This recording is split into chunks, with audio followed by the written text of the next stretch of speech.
В Таджикистане прошли выборы президента, избирательные участки закрылись. Это можно называть переназначением.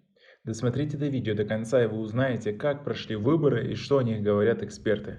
Подписывайтесь на наши обновления, чтобы быть в курсе о всех новостях на нашем канале. Как сообщил местный ЦИК, действующий глава государства Эмомали Рахмон набрал более 90% голосов, обойдя 4 других кандидатов. В Таджикистане 11 октября прошли президентские выборы. На пост главы государства претендовали 5 кандидатов, в том числе действующий президент Эмомали Рахмон, который впервые баллотируется в качестве лидера нации, и который все так же одержал победу. Для него это уже 5-е президентские выборы. Ни одни из них не признавались международными наблюдателями подлинно демократическими. Оппоненты действующего президента – лидеры 4 политических партий, лояльных власти.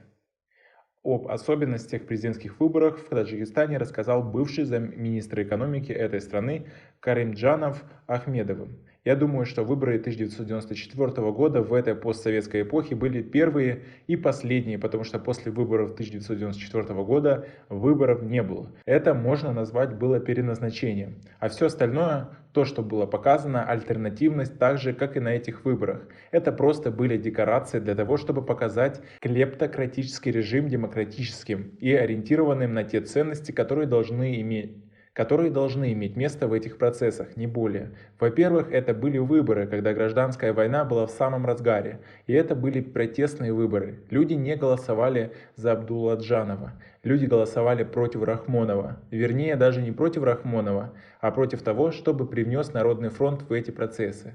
Была очень мощная система мониторинга выборов со стороны ООН, со стороны посольств, со стороны международных организаций. И практически тогда были выборы первый раз подтасованы, потому что результаты были совершенно другие. Но было объявлено так, и это было сделано не просто в связи с политической ситуацией внутри страны.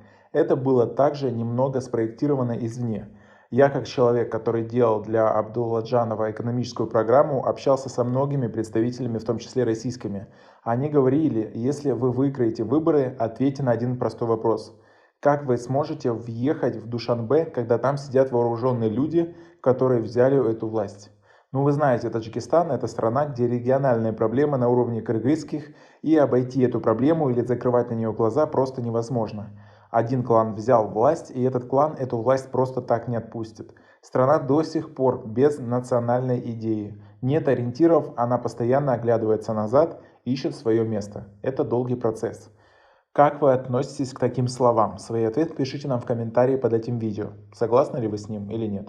А мы продолжаем.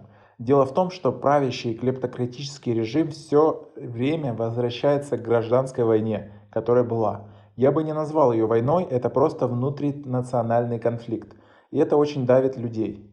За это время, например, если считать с 1994 года, это больше 26 лет, люди стали просто аполитичными. У них один приоритет – как прокормить себя и прокормить свою семью. Более 1 миллион граждан за пределами республики. Страна имеет колоссальный внешний долг, и эта пандемия будет давить дальше экономику, потому что все прогнозы Мирового банка и Международного валютного фонда говорят о том, что ситуация вообще в Центральной Азии будет плохая. Но Рахмон сумел создать систему, которая привела к тому, что население оказалось растерянным, аполитичным. И сегодня демократические ценности и многое другое, что с этим связано, не является для них приоритетом. Не было никаких сомнений, что Рахмон и дальше останется у власти, что он победит. Основной вызов – это экономика, потому что лозунг, который пытались вознести в ранг национальной идеи – достройка Рагунской ГЭС и жизненный уровень населения, где в среднем зарплата, внимание, меньше $130. И это уже сам по себе серьезный вызов, поэтому надо будет сражаться с экономикой, и все будет определяться экономикой. Если не будет переводов, которые составляют порядка 30-35% валового внутреннего продукта, например, из России, где работают таджикские мигранты, ситуация будет очень плохая. Можно ожидать определенных потрясений в этом плане, но это будут чисто экономические причины, политики там не будет. А за кого вы голосовали на этих выборах? Напишите нам в комментарии, посмотрим реальную картину. Хотим отметить, что все подготовлено на очень хорошем уровне. В общем-то, выверенные списки избирателей. Вся процедура организована в соответствии с требованием законодательства в республике.